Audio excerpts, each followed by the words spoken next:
Hello दोस्तों, मैं विनोद गढ़वाल स्वागत करता हूं आप सभी का अपने YouTube channel study with Vinod Garhwal पर। प्यारे बच्चों, साथियों, आप सभी का जो प्यार, स्नेह, आशीर्वाद, सहयोग मुझे प्राप्त हो रहा है कमेंट बॉक्स के माध्यम से, कमेंट के द्वारा, मैं उसके लिए हृदय से आप सभी का आभारी हूं, आप सभी के प्रति कृतज्ञता ज्ञापित करता हूं और यह विश्वास व्यक्त करता हूं कि आपके जो जो सुझाव, जो जो कमेंट मुझे आएंगे, मैं उनके अनुरूप अपने वीडियो को तैयार कर सकूंगा और पूरा प्रयत्न करूंगा कि आपके कमेंट को, आपके सुझावों को अपने वीडियो में यथोचित स्थान दे सकूं। प्यारे बच्चों, साथियों, जैसा कि आप सभी जानते हैं कि study with Vinod Garhwal channel के माध्यम से हमने सर्वप्रथम राज्य व्यवस्था की सीरीज आरंभ की है और राज्य व्यवस्था के अंतर्गत भारतीय संविधान की निर्माण प्रक्रिया का अध्ययन हम कर रहे हैं। भारतीय संविधान की निर्माण प्रक्रिया के संवैधानिक विकास की यात्रा जो हमने सन 1600 आधुनिक भारतीय इतिहास से प्रारंभ की थी, उसके अंतर्गत अभी तक हमने सन 1773 का रेगुलेटिंग एक्ट, 1784 का पिट्स इंडिया एक्ट, 1793 का चार्टर एक्ट, 1813 का चार्टर एक्ट एवं 1833 जैसे कई छोटे बड़े महत्वपूर्ण अधिनियमों का विस्तार से अध्ययन किया है। संवैधानिक विकास की इसी श्रृंखला को आगे बढ़ाते हुए आज हम सन 1853 के चार्टर अधिनियम का विस्तार से अध्ययन करेंगे। इसलिए आप लगातार मेरे सभी वीडियो को ध्यानपूर्वक सुने और यदि अभी तक आपने study with Vinod Garhwal channel को सब्सक्राइब नहीं किया है तो चैनल को सब्सक्राइब करें। वीडियो अच्छे लग रहे हों तो उन्हें लाइक करें और अपने साथियों के साथ शेयर करें, क्योंकि ज्ञान का दान महादान है। साथियों, मैंने पिछले वीडियो में 1833 के चार्टर अधिनियम का विस्तार से अध्ययन कराया था और आज हम इसी श्रृंखला को आगे बढ़ाते हुए 1853 के चार्टर अधिनियम का अध्ययन करेंगे। जब मैंने संविधान निर्माण प्रक्रिया का भाग 1 पढ़ाया था आपको, तब मैंने कहा था कि हम भारतीय संविधान की निर्माण प्रक्रिया के संवैधानिक विकास को 2 चरणों में पढ़ेंगे। पहला चरण सन 1600 से 1857 तक और दूसरा चरण 1858 से भारत के गणतंत्र बनने तक। तो आज का जो हमारा चैप्टर है 1853, यह पहले चरण का अंतिम अधिनियम है, क्योंकि 1853 के अधिनियम के बाद कंपनी का शासन समाप्त हो जाएगा और ताज का शासन प्रारंभ हो जाएगा। तो आइए अब विस्तार से हम सन 1853 के चार्टर अधिनियम पर चर्चा करते हैं। और सबसे पहले हम जानते हैं कि 1853 का अधिनियम क्यों आया, क्योंकि अब तक जितने भी मैंने आपको अधिनियम पढ़ाए हैं उनके आने का औचित्य, उनके आने का क्या कारण था, यह बताया है। चाहे हम 1773 का रेगुलेटिंग एक्ट देखें तो उसके कारण में हमने जाना था कि जो ईस्ट इंडिया कंपनी थी वह कर्मचारियों के भ्रष्टाचार के कारण दिवालिया हो गई थी, कंगाल हो गई थी और उसे ब्रिटिश सरकार से, ब्रिटिश संसद से कर्जा मांगना पड़ा था, ऋण मांगना पड़ा था, लोन लेना पड़ा था। और जब संसद ने उसे ऋण दिया था, लोन दिया था, तो उसी को नियंत्रित एवं नियमित करने के लिए, यानी कि ईस्ट इंडिया कंपनी को नियंत्रित एवं नियमित करने के लिए 1773 का रेगुलेटिंग एक्ट लाया गया था। फिर 20 वर्षों के लिए यह था। 20 वर्ष बाद 1793 का एक्ट आया। फिर उसके बाद 20 वर्ष हुए, 1813 का चार्टर अधिनियम आया। तो 1813 के जब चार्टर अधिनियम का हमने अध्ययन किया था तो हमने जाना था कि फ्रांस में नेपोलियन बोनापार्ट ने यूरोप की नाकेबंदी कर दी थी और इसका परिणाम यह हुआ था कि जो अंग्रेज व्यापारी थे उनका व्यापार ठप हो गया था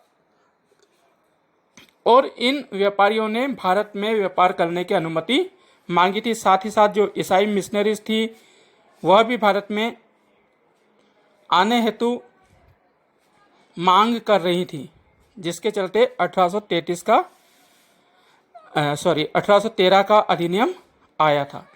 फिर 20 वर्ष बाद 1833 का अधिनियम आया और अब 20 वर्ष बाद 1853 का एक्ट। यानी कि प्रत्येक 20 वर्ष बाद, आप देखिए 1773 के बाद 1793 20 वर्ष, फिर 1793 से 1813 20 वर्ष, फिर 1813 से 1833 20 वर्ष और फिर 20 वर्ष बाद 1853 का एक्ट। तो इस 1853 के एक्ट के आने के भी कई कारण थे। जब हमने सन 1833 के चार्टर अधिनियम का अध्ययन किया था तो उसमें हमने देखा था कि ईस्ट इंडिया कंपनी का व्यापारिक एकाधिकार पूरी तरह से समाप्त कर दिया गया था। 1813 में ही समाप्त हो गया था। हालांकि फिर भी चाय और चीन का जो व्यापार होता था उस पर कंपनी का एकाधिकार बरकरार रखा गया था। किंतु 1833 का जब चार्टर अधिनियम आया तो चाय और चीन के साथ जो व्यापार करने का एकाधिकार था वह भी समाप्त हो गया था।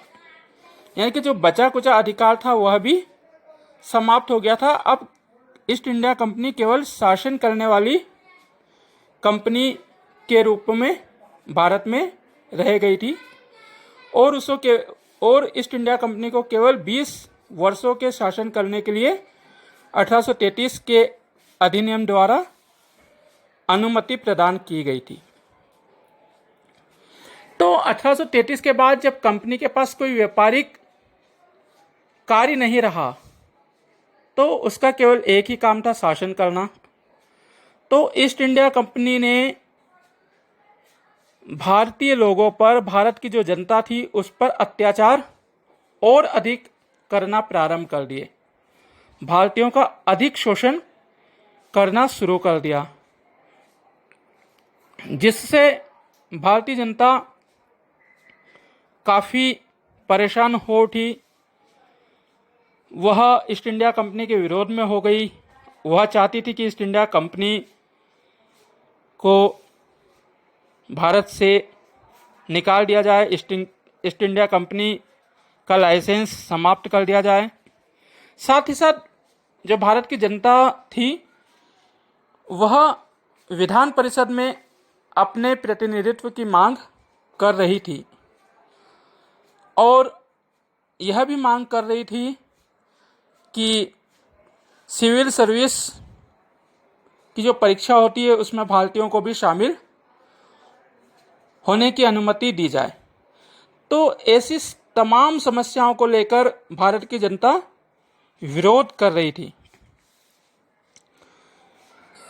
एक महत्वपूर्ण कारण तो भारत की जनता का विरोध था, वहीं दूसरा जो कारण था 1853 के चार्टर अधिनियम को आने का, तो सन 1848 में लॉर्ड डलहौजी भारत का गवर्नर जनरल बना। गवर्नर जनरल ऑफ इंडिया बनकर लॉर्ड डलहौजी भारत आया।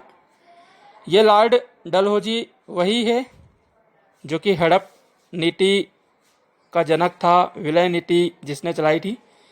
हालांकि डलहौजी जो है, लॉर्ड डलहौजी, वह इतिहास का एक बहुत महत्वपूर्ण पात्र है। किंतु अभी हम इतिहास नहीं पढ़ रहे हैं, हम राजनीति विज्ञान पढ़ रहे हैं।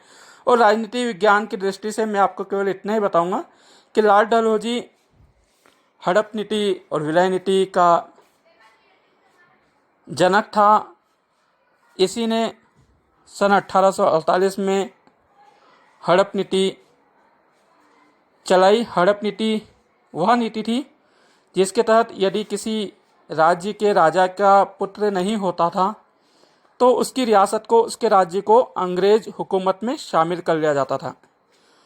और इसके चलते इसने सबसे पहले सतारा को, फिर नागपुर, उदयपुर, संभलपुर, झांसी, अनेक ऐसी रियासतों को, ऐसे राज्यों को अपनी ओर अपने में शामिल कर लिया जिनके राजा के कोई अपने पुत्र नहीं थे।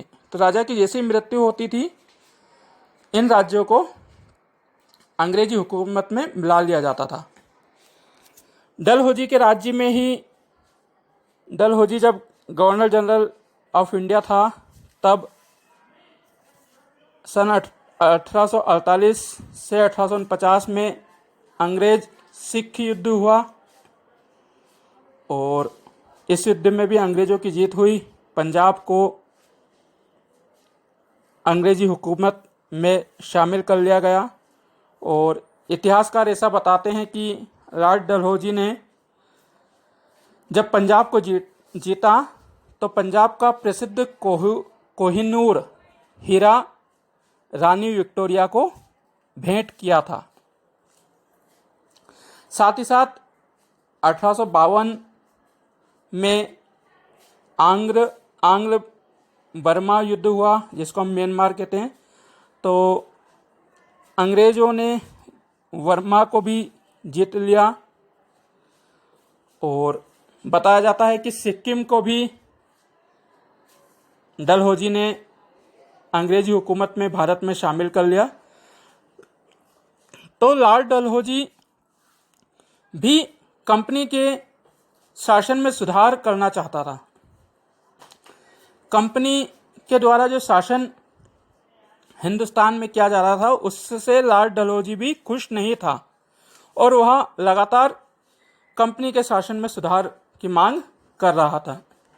ये सारी ही बातें ब्रिटिश सरकार के पास, ब्रिटिश क्राउन के पास, ब्रिटिश संसद के पास पहुंच रही थी।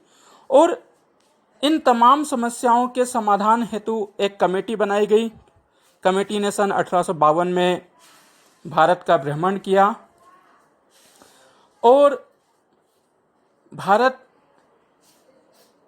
की जनता, भारत में आकर उन्होंने जो कुछ देखा उसको अपनी रिपोर्ट तैयार कर ब्रिटिश संसद को सौंपी। और ब्रिटिश संसद ने इस रिपोर्ट का गहराई से अध्ययन किया और इसका परिणाम सन 1853 के चार्टर अधिनियम के रूप में आया। तो ये तमाम कारण थे 1853 के चार्टर अधिनियम के आने के। अब हम देखते हैं कि 1853 के चार्टर अधिनियम की क्या विशेषता थी, क्या प्रावधान इसमें किए गए थे, क्या मुख्य मुख्य बातें थी। 1853 का जो चार्टर अधिनियम है वह बहुत महत्वपूर्ण है और यह अंतिम चार्टर अधिनियम है। तो इसे आप ध्यान से, विस्तार से सुनिए और वीडियो को ध्यान से सुनिए, क्योंकि आज से मैं अंत में कुछ प्रश्न भी आपके लिए छोड़ूंगा और चाहूँगा कि उसके उत्तर आप कमेंट बॉक्स में मुझे दें, क्योंकि आपका कमेंट बॉक्स खाली है। तो सबसे पहली विशेषता, विधान परिषद एवं कार्यपालिका के मध्य शक्तियों का पृथकीकरण। सन 1853 के चार्टर अधिनियम की सबसे महत्वपूर्ण विशेषता यह रही कि इसमें विधान परिषद और कार्यपालिका के कार्यों को बांट दिया गया। अब तक क्या होता था कि गवर्नर जनरल की जो काउंसिल थी वही कानून बनाती थी और वही कानून को लागू भी करती थी, कानून का क्रियान्वयन भी करती थी। तो यह नहीं पता चलता था कि क्या कानून सही है, क्या कानून सही बनाया गया है। तो इसमें यह पता लगाना बहुत मुश्किल होता था कि जनता की भावनाओं के अनुरूप कानून है या नहीं है, क्योंकि गवर्नर ही कानून बनाता था, गवर्नर ही लागू करता था। तो इसको ध्यान में रखते हुए 1853 के चार्टर अधिनियम से विधान परिषद के कार्य को कार्यपालिका से अलग कर दिया गया। विधान परिषद अब अलग से कानून बनाएगी और उसका क्रियान्वयन करने का कार्य गवर्नर को करना होगा। नंबर 2, विधान परिषद का गठन। सन 1853 का जो चार्टर अधिनियम आया उससे भारतीय जनता की जो मांग थी विधान परिषद के गठन की, उसको मंजूरी दी गई। सन 1853 के चार्टर अधिनियम में यह व्यवस्था की गई कि भारत के लिए एक विधान परिषद होगी और इस विधान परिषद का गठन कुल मिलाकर 12 सदस्यों से किया गया। यानी कि जो विधान परिषद पहली विधान परिषद बनाई गई उसमें कुल मिलाकर 12 सदस्य रखे गए। ठीक है, यदि आपसे प्रश्न पूछा जाए कि प्रथम विधान परिषद में कितने सदस्य थे तो आपको उत्तर लिखना है 12 सदस्य थे। नंबर 3, देखिए मैं कोशिश करता हूं कि आपको बिंदुवार बताऊं ताकि आपको याद रखने में आसानी हो। तो नंबर 3 जो इसकी महत्वपूर्ण विशेषता है, क्षेत्रीय प्रतिनिधित्व देने का प्रयास। सन 1853 के अधिनियम से क्षेत्रीय प्रतिनिधित्व प्रदान किया गया। जो विधान परिषद है उसके 12 सदस्यों में से 4 सदस्य जो होंगे वह क्षेत्रों से चुनकर आएंगे। ये क्षेत्र कौन कौन से थे तो आपको बताऊं, बॉम्बे, मद्रास, बंगाल और आगरा, ये 4 स्थान थे जहां से मेंबर चुनकर आना थे।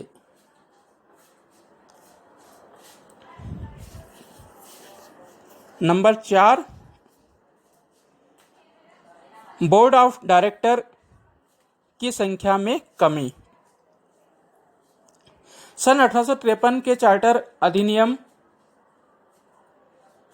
से एक प्रावधान यह किया गया कि जो बोर्ड ऑफ डायरेक्टर हुआ करता था, हमने देखा जी कि जब ईस्ट इंडिया कंपनी भारत आई थी और 1773 का जब रेगुलेटिंग एक्ट का विस्तार से हमने अध्ययन किया था तो देखा था हमने कि एक बोर्ड ऑफ डायरेक्टर होता था जिसको हम निदेशक मंडल या संचालक मंडल जैसे नामों से जानते हैं।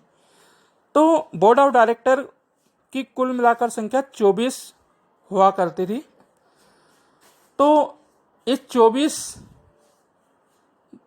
की जो बोर्ड ऑफ डायरेक्टर थी, संचालक मंडल था, उसकी सदस्य संख्या कम कर दी गई, उसमें से 6 सदस्यों को हटा दिया गया। कुल मिलाकर बोर्ड ऑफ डायरेक्टर में 18 सदस्य रखे जाएंगे और इन 18 सदस्यों में से भी ऐसा प्रावधान किया गया कि जो 6 सदस्य होंगे वो ब्रिटिश क्राउन द्वारा नियुक्त किए जाएंगे। यानी कि ब्रिटेन का जो सम्राट है वे 6 सदस्य को मनोनीत करेगा और ब्रिटिश क्राउन जिन 6 सदस्यों को मनोनीत करेगा उसकी मंजूरी ब्रिटिश संसद भी देगी। तो बोर्ड ऑफ डायरेक्टर की संख्या 1/3 कर दी गई, 24 में से 6 हटा दिए गए और 6 में से 6 हटाए 18 रहे। 18 में से भी 6 को क्राउन नियुक्त करेगा। तो कुल मिलाकर बोर्ड ऑफ डायरेक्टर की जो शक्ति थी वह भी कम कर दी गई। नेक्स्ट नंबर 5वां, कोरम की संख्या में भी कमी। अभी तक हम देखते थे कि 24 का बोर्ड ऑफ डायरेक्टर होता था, तो 24 का आधा 12 + 1 यानी कि 13 का कोरम होता था। किंतु अब बोर्ड ऑफ डायरेक्टर की संख्या हो गई 18, तो 18 के आधे 9 और +1 यानी कि कोरम भी अब 10 सदस्यों का हो गया। तो 1853 के अधिनियम से जो डायरेक्टर बोर्ड ऑफ डायरेक्टर का कोरम था उसमें भी कमी कर दी गई। अब नेक्स्ट बिंदु हमारा जो आता है वह है कर्मचारी नियुक्ति हेतु खुली प्रतियोगिता। जब हमने 1833 का अधिनियम पढ़ा था तब हमने देखा था कि 1833 के अधिनियम में पहली बार सिविल सर्विस परीक्षा में भारतीयों को सम्मिलित कराए जाने का प्रयास किया गया था। 1833 में प्रयास किया गया था, किंतु सन 1853 का जब चार्टर अधिनियम आया तो इस बात का पूरी तरह से प्रबंध किया गया कि कर्मचारियों की जो नियुक्ति होगी, कर्मचारियों की जो चयन प्रतियोगिता होगी, जो प्रतियोगी परीक्षा आयोजित की जाएगी, इसमें भारतीयों को भी सम्मिलित किया जाएगा। तो अब भारत के लोग प्रतियोगी परीक्षा में सम्मिलित हो सकते थे और ब्रिटिश संसद अब योग्यता के आधार पर किसी भी भारतीय को बिना किसी भेदभाव के उच्च पदों पर नियुक्ति प्रदान करेगी।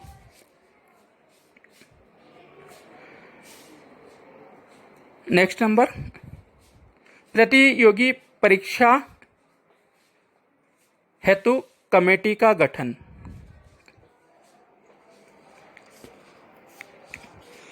सन 1853 के चार्टर अधिनियम में भारतीयों को यह स्वतंत्रता दी गई कि वह सिविल सर्विस की परीक्षा में बैठे और किस प्रकार से भारतीय उस परीक्षा में सम्मिलित हो सके, कैसे भारतीय सिविल सर्विस की प्रतियोगी परीक्षा में शामिल हो सके, इस हेतु एक कमेटी का गठन किया गया और इस कमेटी का अध्यक्ष लॉर्ड मैकाले को बनाया गया। 1853 के चार्टर अधिनियम के द्वारा सन 1854 में इस कमेटी का गठन किया गया, जिसका अध्यक्ष लॉर्ड मैकाले को बनाया गया और लॉर्ड मैकाले की अनुशंसा पर पहली बार सन 1855 में सिविल सर्विस की प्रतियोगी परीक्षा आयोजित की गई।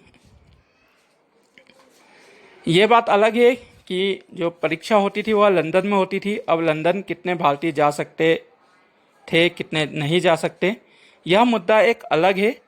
किंतु हाँ, भारतीयों को 1853 के चार्टर अधिनियम के माध्यम से सिविल सर्विस की परीक्षा में सम्मिलित होने की अनुमति दे दी गई।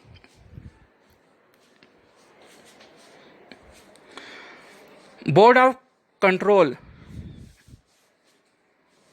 की शक्तियों में कमी। अगला पॉइंट है बोर्ड ऑफ कंट्रोल की शक्तियों में कमी। जो बोर्ड ऑफ कंट्रोल था 6 सदस्यीय यह कंट्रोल हुआ करता था।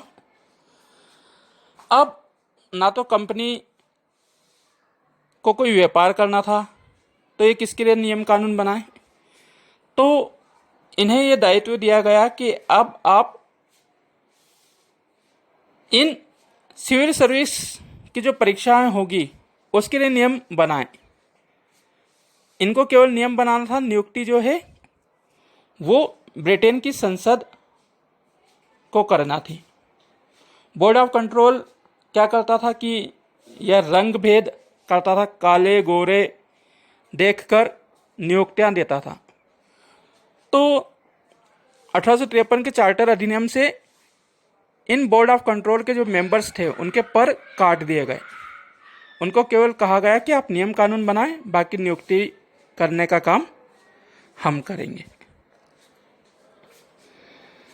अगला और महत्वपूर्ण पॉइंट, बंगाल में लेफ्टिनेंट गवर्नर जनरल की नियुक्ति। बंगाल में लेफ्टिनेंट गवर्नर जनरल की नियुक्ति। अब तक हमने पढ़ा कि जो बंगाल का गवर्नर जनरल होता था वही भारत का भी गवर्नर जनरल होता था। यानी कि जो बंगाल का गवर्नर जनरल था उसका पद समाप्त करके भारत का गवर्नर जनरल पद बनाया था। यह हमने 1833 के अधिनियम में पढ़ा। किंतु वही भारत का भी गवर्नर जनरल होता था, वही बंगाल का होता था। ऐसे में बंगाल के ऊपर इतना अच्छे से वो ध्यान नहीं दे पाता था। इसलिए 1853 के चार्टर अधिनियम से यह व्यवस्था की गई कि बंगाल के लिए एक लेफ्टिनेंट गवर्नर जनरल नियुक्ति किया जाए, यानी कि एलजी की नियुक्ति की जाए। तो सन 1854 में सर फ्रेडरिक जेम्स को बंगाल का लेफ्टिनेंट गवर्नर जनरल बनाया गया। आप नाम याद रखिए, पहले लेफ्टिनेंट गवर्नर जनरल बनाए गए सर फ्रेडरिक जेम्स। और सर फ्रेडरिक जेम्स का जो कार्यकाल था वो सन 1854 से 1859 का रहा। इसके बाद और कई लेफ्टिनेंट गवर्नर जनरल भारत में आए। बंगाल के वो लेफ्टिनेंट गवर्नर जनरल रहे। सबसे पहले जो लेफ्टिनेंट गवर्नर जनरल बने बंगाल के, उनका नाम है सर फ्रेडरिक जेम्स। आगे चलते हैं। एक महत्वपूर्ण बिंदु, कंपनी के लाइसेंस को अनिश्चित काल के लिए बढ़ाया गया। देखिए, इस पॉइंट को ध्यान से सुनिए, आप समझिएगा कि कंपनी के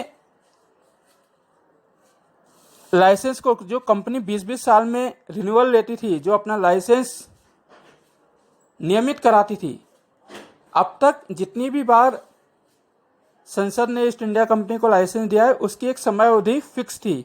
20-20 वर्षों के लिए वह कंपनी को अनुमति देती थी। किंतु 1853 के चार्टर अधिनियम में ईस्ट इंडिया कंपनी को कोई टाइम पीरियड निश्चित नहीं किया गया। यह तय कर दिया गया कि जब चाहे ब्रिटिश संसद, ब्रिटिश सरकार ईस्ट इंडिया कंपनी के शासन को भारत में समाप्त कर सकती है, भारत से कंपनी की छुट्टी कर सकती है। तो ये महत्वपूर्ण बिंदु है, महत्वपूर्ण प्रावधान है इस 1853 के अधिनियम का कि कंपनी के शासन को अनिश्चित काल के लिए बढ़ाया गया। नहीं तो अभी तक हमने देखा कि 1773 से 1793, 93 से 1813, फिर 1833, 1853, प्रत्येक बार जब जब कंपनी का लाइसेंस बढ़ाया गया, जब जब अनुमति दी गई तो 20 वर्षों के लिए दी गई।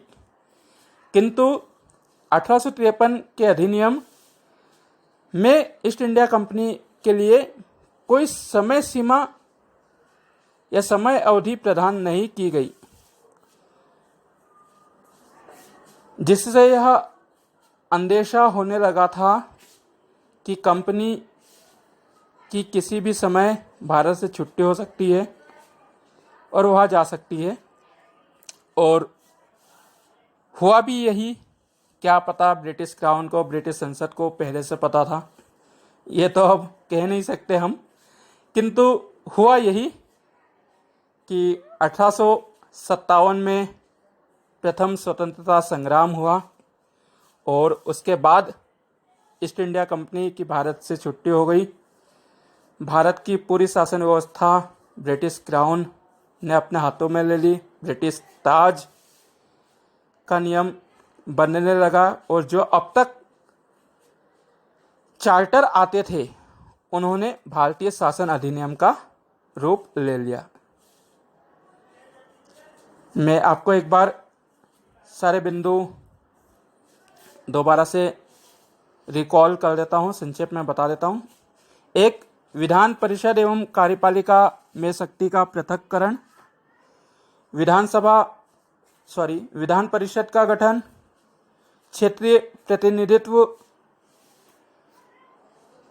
की दिशा में पहला कदम, बोर्ड ऑफ डायरेक्टर की संख्या में कमी, कोरम की संख्या में कमी, बोर्ड ऑफ कंट्रोल की शक्तियों में कमी, सिविल सर्विस परीक्षा में भारतीयों को शामिल होने की अनुमति, लॉर्ड मैकाले कमेटी का गठन, बंगाल के लिए लेफ्टिनेंट गवर्नर जनरल की नियुक्ति और ईस्ट इंडिया कंपनी के कार्यकाल को अनिश्चित समय के लिए बढ़ाया गया।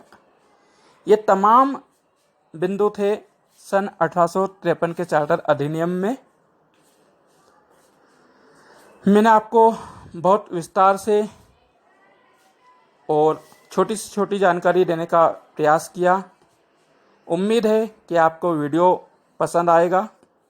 यदि पसंद आए तो लाइक अवश्य करें, अपने साथियों के साथ फेसबुक, व्हाट्सएप पर शेयर करें,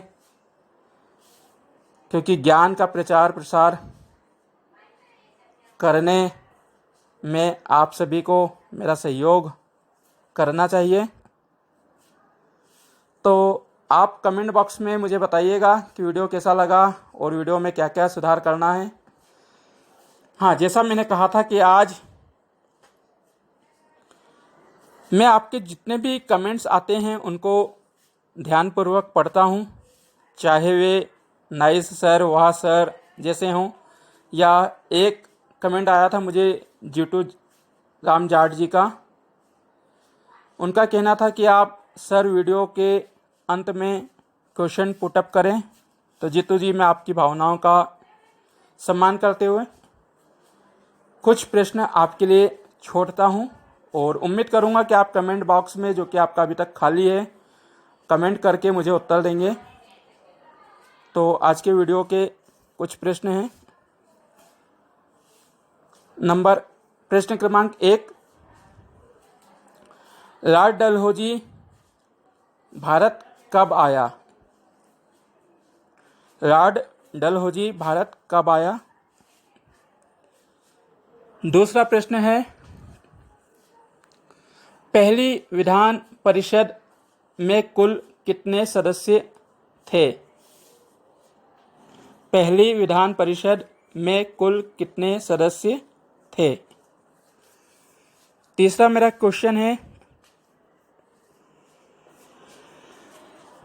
लॉर्ड डलहौजी ने महारानी विक्टोरिया को कौन सा हीरा भेंट में दिया था? लॉर्ड डलहौजी ने महारानी विक्टोरिया को कौन सा हीरा भेंट में दिया था? नंबर 4, बंगाल का पहला लेफ्टिनेंट गवर्नर जनरल कौन बना? बंगाल का पहला लेफ्टिनेंट गवर्नर जनरल कौन बना? और अंतिम प्रश्न है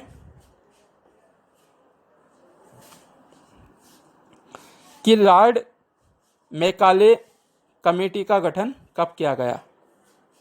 लॉर्ड मैकाले कमेटी का गठन कब किया गया? उम्मीद है कि आप सभी प्रश्नों के उत्तर मुझे कमेंट बॉक्स में देंगे। यदि वीडियो पसंद आया हो तो इसे लाइक शेयर करना बिल्कुल ना भूलें।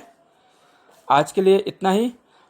और एक बात साथियों, सन 1857 में भारत का प्रथम स्वतंत्रता संग्राम हुआ। यह चैप्टर इतिहास का है। यदि आप कहेंगे, कमेंट बॉक्स में मुझे कहेंगे, तो मैं 1857 का क्रांति का जो वीडियो है वह भी तैयार करूंगा। और नहीं तो अब हम भारतीय संविधान के विकास के दूसरे चरण में कदम रखेंगे और हम जानेंगे कि सन 1858 का भारतीय शासन अधिनियम भारत के लिए क्या क्या व्यवस्थाएं लेकर आया। मिलते हैं बहुत जल्द नेक्स्ट वीडियो में नेक्स्ट चैप्टर के साथ। आपके कमेंट्स का मुझे इंतज़ार रहेगा। आज के लिए इतना ही। नमस्कार, धन्यवाद and thank you for watching my YouTube channel study with Vinod Garhwal. जय हिंद, जय भारत। Pause button.